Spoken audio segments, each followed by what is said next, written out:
Bismillahirrahmanirrahim. Assalamu alaikum, my dear colleagues and friends from District Judicial, Pakistan. Today we have with us Mr. Umar Azmeh, Registrar, Qatar International Court and Dispute Resolution Center. He visited Islamabad and Federal Judicial Academy on our request. We are very thankful to you for coming to Islamabad. He agreed to give a small lecture to judges in the academy. He also had an interaction with the faculty of the academy, and we felt that why he should not be given a chance, or why you people should miss meeting him. So we requested him, and he kindly agreed.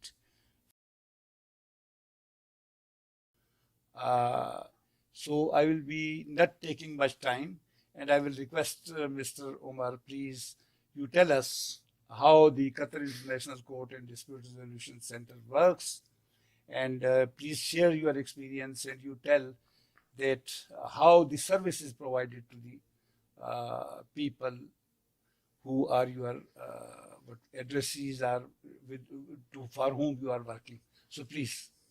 Thank you very much, Mr. Director General, and it's been a real pleasure to spend the day with you and your brilliant team here.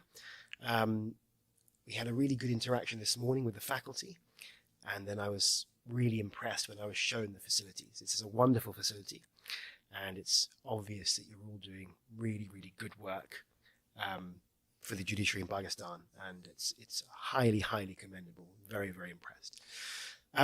Thank you also for giving me the opportunity to speak a little bit about the Qatar International Court and Dispute Resolution Center.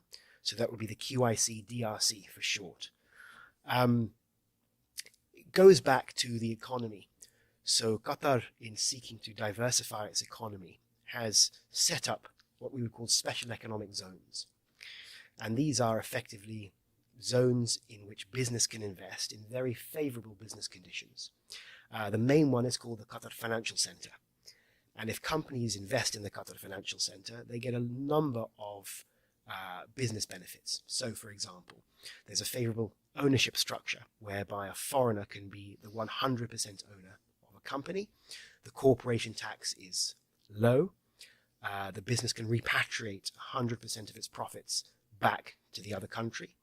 And the rules and systems within the financial center are very modern and easily accessible and understandable.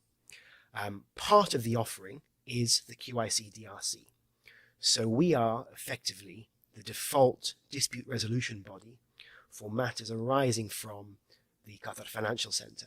Now, there are other special economic zones in Qatar, one of which is called the Qatar Free Zones, and we are also the default dispute resolution body for the Qatar Free Zone. And we are comprised of two main bodies. One is the Civil and Commercial Court, and the second one is a regulatory tribunal. We also have mediation and arbitration services, but the litigation and the regulatory work are the two main areas. And effectively, taking the Qatar Financial Center as an example, if there is any civil or commercial dispute, effectively with a link to the Qatar Financial Center, that dispute will come to us as the Civil and Commercial Court. Now, we have a very, very good roster of judges. We have 18 judges from 12 jurisdictions.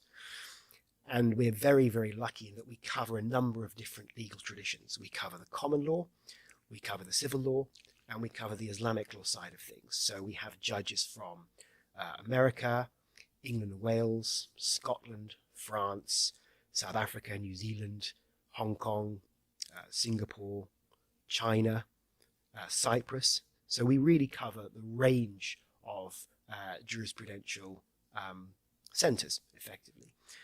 And we have a very easy to use system. We have case filings that are done online. And so effectively, we deal with cases in a paperless way, which is very, very useful for the parties. It reduces costs. We're very efficient, so we get cases through our system from the case being issued by myself as the registrar through to the judgment being handed down. So we have several different types of cases, but in our small claims cases, which are those worth where the value is worth $25,000 or less, they take on average, or took last year, 30 days from issue to judgment being handed down. For cases that weren't within the small claims track, forgive me, but that did not require a hearing, sometimes parties will consent even where the value is higher for a decision on the papers. They took on average 46 days in 2023. And for the largest cases with trials, and there'll be a case management hearing or perhaps 2 or 3, those took on average 128 days. So we deal with cases efficiently. We're also highly cost effective. We have no court fees. So there are no filing fees and nobody has to pay anything. The justice is very open and very transparent. So all of our cases are live streamed on our website in real time, effectively. The judgments are handed down promptly in both Arabic and English. And as we are a court in Qatar, we're a dual language court. So people can choose to plead either in English or in Arabic, and we will provide free simultaneous translation. The regulatory tribunal deals with challenges to the authorities within the Qatar Financial Centre or the Qatar Free Zone. So, for example, if the tax authority of the Qatar Financial Centre asks somebody to pay a penalty, they can challenge that penalty in our regulatory tribunal. Importantly for these purposes, I should talk about our judges. Now, I've mentioned the jurisdictions from which they come. It's a very wide range of jurisdictions, but our judges are our real strength. They are a superb panel, and we're very proud and lucky to have them.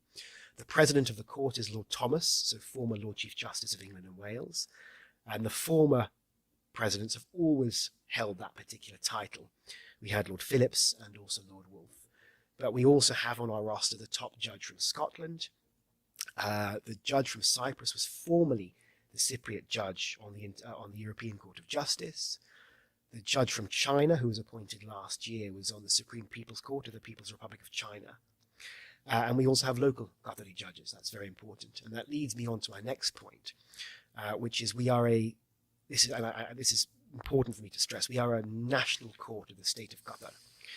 So we're not offshore, we are onshore. And what this means that we are a national court is that we are the same as any other court of the state, except we have a slightly different jurisdiction. So just in the way that you'll have a criminal court or a civil court or a family court within a state, we are effectively one of those, but just with a niche jurisdiction over those special economic zones. And that significantly helps us with enforcement because we can enforce our own judgments. We have our own in-house enforcement judge, and it's a she at the moment, and she has the power under our statute to instruct competent authorities of the state to directly enforce our judgments. And the final bit on that point of being a national court is we don't see any friction with the other courts of the state of Qatar. Being one ourselves, if people file cases with us that are not within our jurisdiction, I will reject those cases and they will go to one of the other national courts. But it also happens the other way. They often send cases to us. So it means it's a really harmonious relationship between all sides of dispute resolution in Qatar. 2 further points. The Dispute Resolution Centre part of our name, we also offer mediation services. Parties can approach us for mediation, and we will arrange a mediator and try and resolve their dispute. Or when cases come before us that seem appropriate, I can sometimes refer them to the judges for mediation. Now, if a constitution of the court has already been fixed, one of those judges can conduct the mediation. If it's successful, the case finishes. If it's not successful, that judge will then drop out and another judge will come in to complete the bench of 3 that we have. And a final point on arbitration. We don't administer arbitrations in that we're not an institution for arbitrations, but we can act as the competent court for any arbitration seated in Qatar. And we are building up our jurisprudence concerning arbitration very steadily. So that's probably all I have to say, but I hope your viewers find it useful. And again, it's a pleasure and thank you so much. One thing more I was supposed to ask you in the beginning, how our collaboration with our relation started with the Qatar International Court. I want to tell my friends and our colleagues that Honorable the Chief Justice of Pakistan, of course, he is very much interested in collaborating with the other jurisdictions, and especially Justice Sayyid Mansoor Ali Shah. He visited Qatar. He met the chief executive of Qatar International Court and then met with you as well. And he offered, and he then told us that it's a new avenue and a great learning, what we call it, opportunity. So we should have an interaction with you, and then we. So you can, if you can tell us slightly that how Justice Mansoor Ali Shah Sure, visited of course.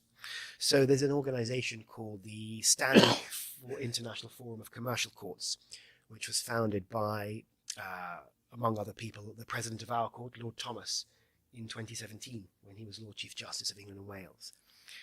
And that brings together member states from around the world for a judicial meeting every 18 months or so. The first 4 of those were London, New York, Singapore, and Sydney.